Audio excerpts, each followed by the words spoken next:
The following is rated F for fairness. Viewers' discretion is advised. Welcome to the Audio Show. Alright, so just like everyone else, I've been asking the same questions. Where is the money that the honeypot girl got from Wayne? Like, what happened to the money? Like, what did she do with the money? Did she spend it? Did she save it? Did she keep it? Did she give it away? What exactly did she do with that particular money? And then someone pinpointed me back to the mall video and said, O'Neill, watch the mall video, okay, and see exactly where she actually put the actual money. But she said some things in this video, which is quite interesting. What's happening here?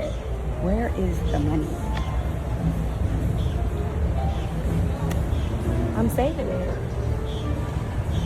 Okay, that's cool and all, but you don't spend, and you're staying with Shayla. You're not spending anything. What's going on? I am looking for my own place, but we having fun. Like, it's nice living with a friend. All right, so she's having fun and she's just staying with Shayla and she's having fun at this point in time. And all right, while I accept the whole idea of the fun, there must be something else to it as to why the money is not being spent. Because to be living under Shayla's roof is quite a feat to do. You know what I mean? Like, that's something for you to be actually doing, or to live under anyone else's roof when you actually have monies in your pocket. What type of notion are you going in? What kind of mindset do you have? And I feel like we started to talk about the mindset of the honeypot girl when we spoke about this money. Y'all are grown women. What is happening here? To be honest with you, Delicia, I ain't never had money like this. I ain't grow up like that, okay? And, you know, it feels like one day Wayne rolled over and decided that he don't love me no more. So, just like that, money finna be gone. So, imagine if I spent all of that. So the honeypot girl is having one of those poverty mindsets, which is interesting because a lot of us have a lot of poverty mindset, and we have the poverty mindset because of how we were raised, you know what I mean, where, you know, money became a thing, or, you know, those sayings that you've had, you know, money is tight, you know, you think money grow on trees, or, you know what I mean, you know the sayings already. Like, those are just some examples of these sayings that exist in our lifetime. And these are actually poverty programmings that's in our mind. Look at the honeypot girl who basically has gotten a couple shilling and it's almost like she cannot even think of what to do with this money because it's like she doesn't want to lose it, as if it's the last amount of money that's going to actually come into her life. This is just like a way of how a lot of people think when they're in this type of mood. Plus, to be real with you, it don't even really feel like it's mine. What? I didn't ask for it.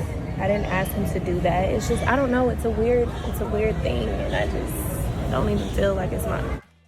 So in other words, the honeypot girl doesn't believe that God can actually bless her with some money. See, so I had to watch this back because I realized that we've had a lot of this, you know, in our lifetimes. Who knows? I don't know how you were grown, but I'm just saying. And I realized that the programming between rich people and poor people is different. there's two different programming. Rich people is programmed to actually cycle money around, right? To cycle it. Because they realize that, you know, money has to move. It's just an extension of themselves, and poor people, you know, is trying to hoard as much as they possibly can get, which they tend not to get anymore because they're hoarding all of this cash and the cash is not moving. And if you know exactly about currency, you know, a currency in itself is supposed to move. That's exactly what's supposed to happen to currency. I had a speaker that I studied for a long period of time. Her name is Catherine Ponder, and I kind of wanted to kind of just take a little line so much she had. I spoke briefly about it today on the channel. Check this out.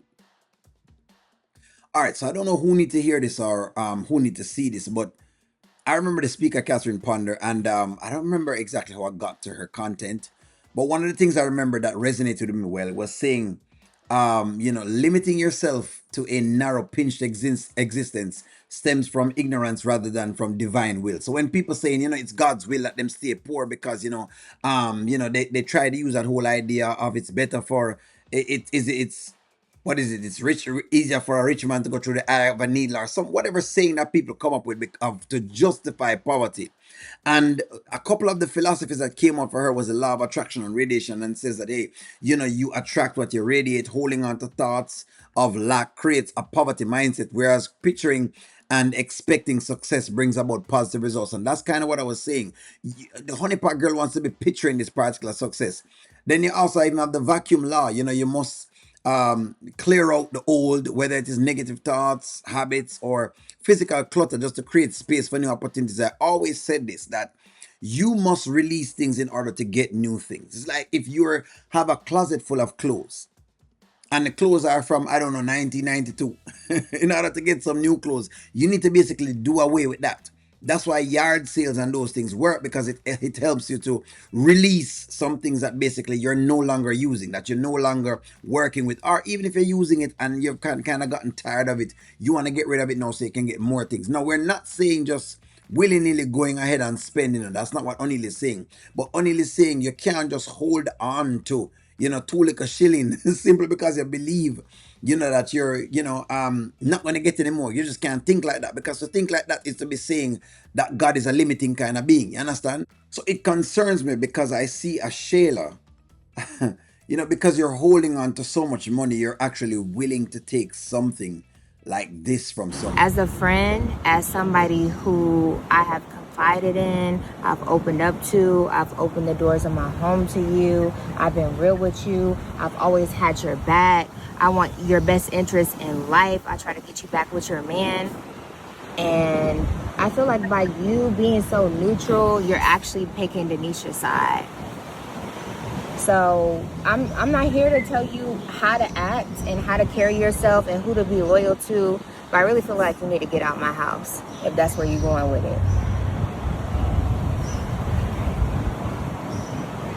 Really? Because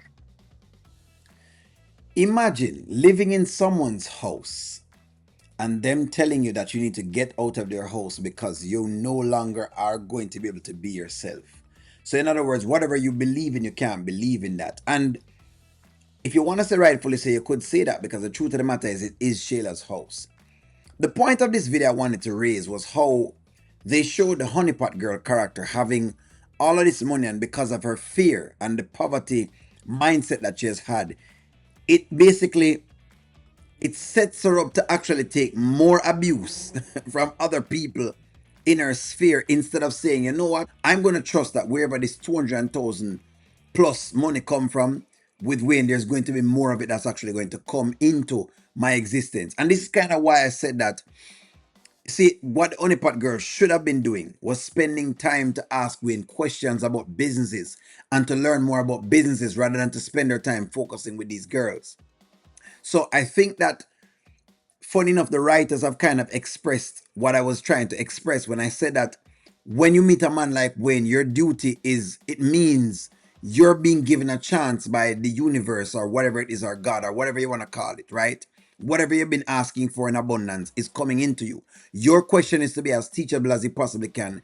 Keep your eyes on the prize and get exactly what you want. If you don't do that, then chances are you'll end up like a honeypot girl, and then you'll start to have that poverty mindset and can't understand, when it's your turn to basically level up. In fact, you're not going to even know to appreciate it, because as you've heard from the honeypot girl before, she don't think it's her money at all. In other words, she don't believe that God can actually give her the money through Wayne. I guess he has to come a different way, and him have to write her a check, and it have to fall from heaven with her name on it. And I don't even know if, even if it fell from heaven with her name on it, if she'd have actually believed.